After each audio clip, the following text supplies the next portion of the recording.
Look, I'm really sorry to bring this back up just when the zeitgeist is finally letting it go, but I need us to talk about Baby Yoda.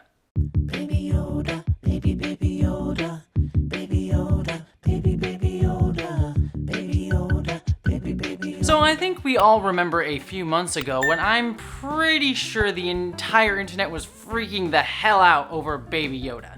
And I mean, I get it. I mean, look at this thing. Look at its cute little body. And oh my god, aren't those ears so huge? And that way that its mouth opens, oh my god, it's playing with a ball. It's so cute. Excuse me. Honestly, it just seemed like all of humanity was just helpless against Baby Yoda. I feel like you could have sold the entirety of Rise of Skywalker if you just replaced Emperor Palpatine with Baby Yoda. I mean, I would have gone to see that movie. But as everyone else was freaking out about how dang cute this child is, I couldn't help but feel unsettled by the internet's response. Because this is exactly the response that Baby Yoda was designed to create.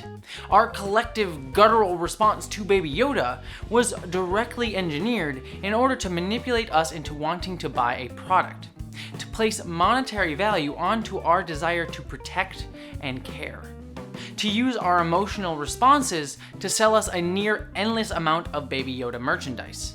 Baby Yoda was designed for cuteness, specifically engineered by the creatives at Disney in order to produce the aesthetic of cuteness, which Sine Naji, a professor of English at the University of Chicago, describes as, quote, an aesthetic of accentuated helplessness and vulnerability.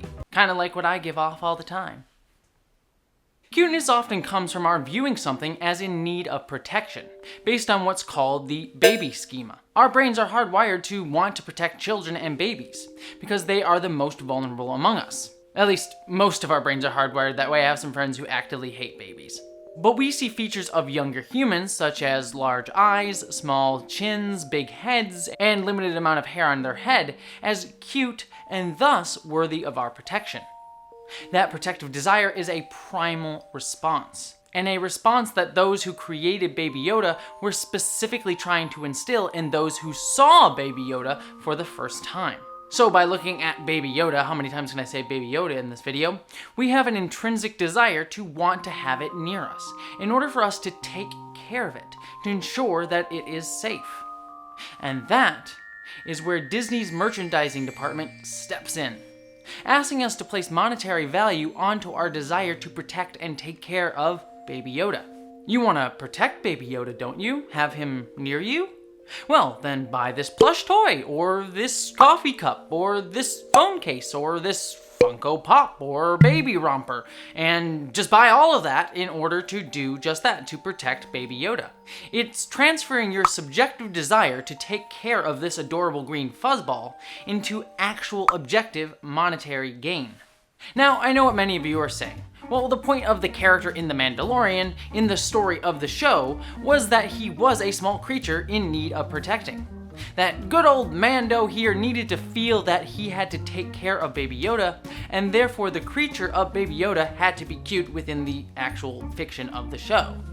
It was an artistic intention, not a corporate Disney one, or at least one that married with Disney's corporate decision. Well, this means it's time to step into Jesse Gender's Marxist corner, because we need to talk about the inherent struggle between art and capitalism. Yep, I'm getting some Marxist propaganda in here because, you know, if YouTube's anything, it's gonna radicalize you one way or another. Speaking of radicalizing, the Jedi robes do not want to stay on my head, dear lord. Sorry if my hair's all messed up. Apparently Jedi really don't care about personal grooming. Anyways, back to Jesse Gender's Marxist propaganda. What is art? Art attributes worth to things that are worthless, by making something look pretty, or making it into something else, or by making us look at it in a different way. I mean, let's look at one of the most basic examples, a blank canvas. Displaying a blank canvas as art has been done over and over and over again, such as with Kazimierz Malkovich's 1918 painting White on White, or Robert Rushtenberg's white paintings. Apologies to those artists, I am terrible at pronouncing names. Objectively, these white canvases are near worthless, something that I could go pick up and make myself for $5 at my local Michael's. But by taking this seemingly inconsequential object and asking us to view it as art, it's adding value and meaning to it. And that value and meaning may vary from person to person. You may look at that blank canvas and say something like, "It's a deep window into my soul, an introspective look at my darkest, deepest desires." Or you may look at that canvas and say, "Yep, that's a blank canvas. What a stupid thing to put in an art museum." While someone else may say, "Why has it gotta be a white canvas? Are you saying that white people are bad?" This is the SJW agenda. And all of that's totally okay, except for maybe the last one. Art is subjective, and it's not entirely quantifiable. Each person attributes that piece of worth with a different meaning, based on our own experiences. But in capitalism, the value of something can't be subjective. In fact, capitalism tries to make the value of something entirely quantifiable. Under labor theory, the value of something is determined by how much labor is put into it. If you have a block of wood, for example, and do nothing with it, it's pretty much worthless in capitalism. But if you labor to make that piece of wood into a chair, let's say, well, then it's already worth more.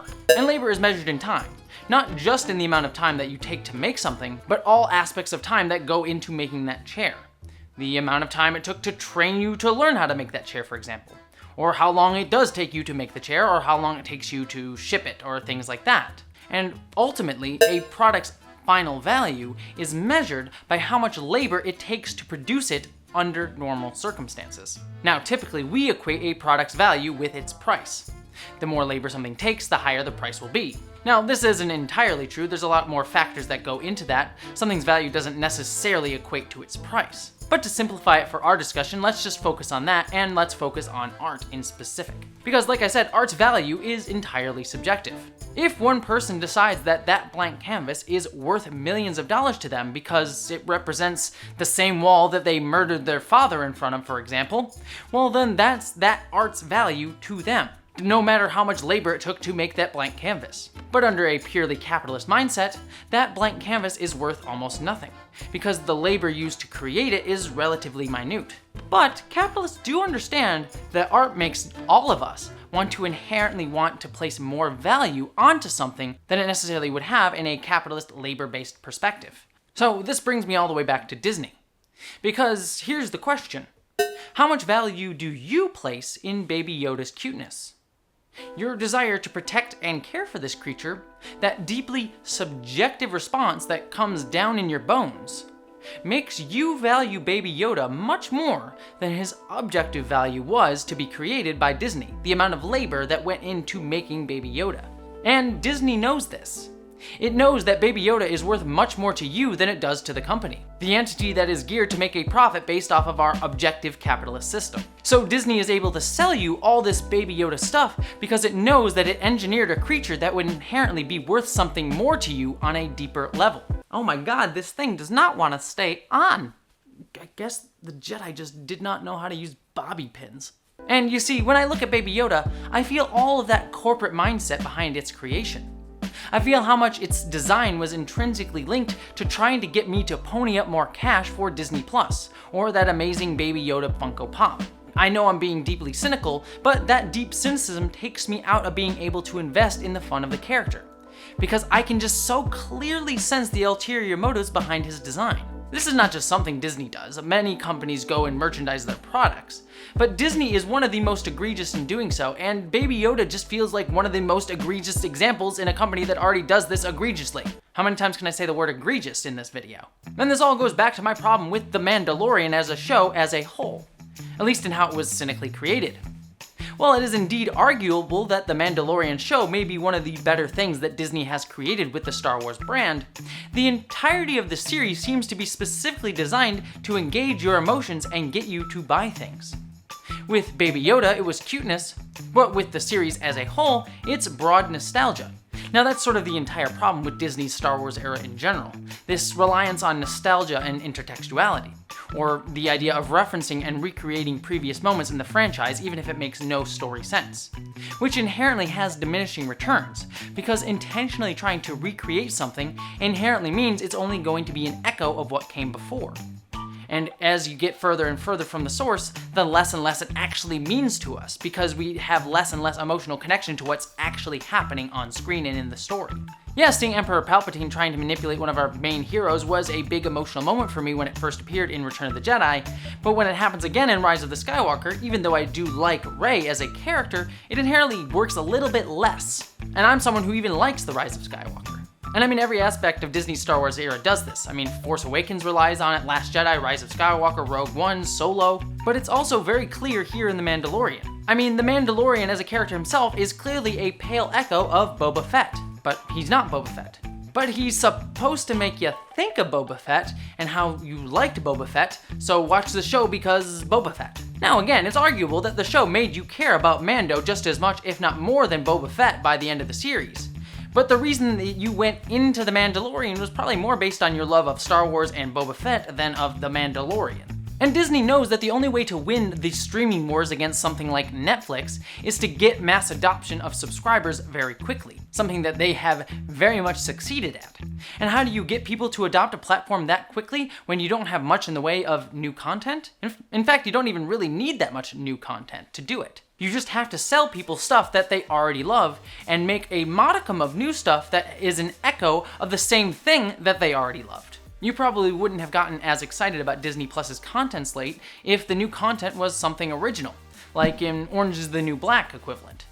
But because it had the promise of Star Wars and eventually Marvel on the horizon, you were very excited, and many people bought Disney Plus just for that. It's why we saw a large subscriber drop-off right after The Mandalorian finished. And The Mandalorian was designed to maximize your level of nostalgia by creating characters that echo your previous loves. There's even a dude who sits in Han Solo's chair in an episode of The Mandalorian just like Han Solo did. I mean, who are you to dare sit where Harrison Ford's beautiful, beautiful butt once sat? And also, characters like Mando echo Boba Fett, as I said, and Baby Yoda echoes Yoda. I mean, there is a reason that we call him Baby Yoda and not his actual official name, the child. Because by linking the child to Yoda, a character who we also had a much more emotional connection to as a culture, we again are adding more subjective value to the creature. Yoda is meant to mix that nostalgia with engineered cuteness to get you to buy those Disney bucks. Which are only good in Disneyland, by the way. I learned that the hard way. But like I said before, Baby Yoda was created with artistic intentions in mind.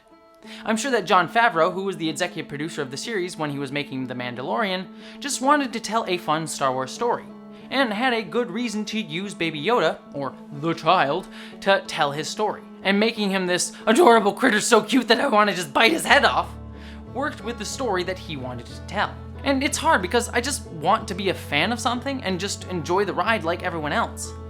But for me, maybe it's just because I'm growing older, this inherent dichotomy, this tension between art and profit, a tale as old as time, or at least capitalism, just leaves a bad taste in my mouth.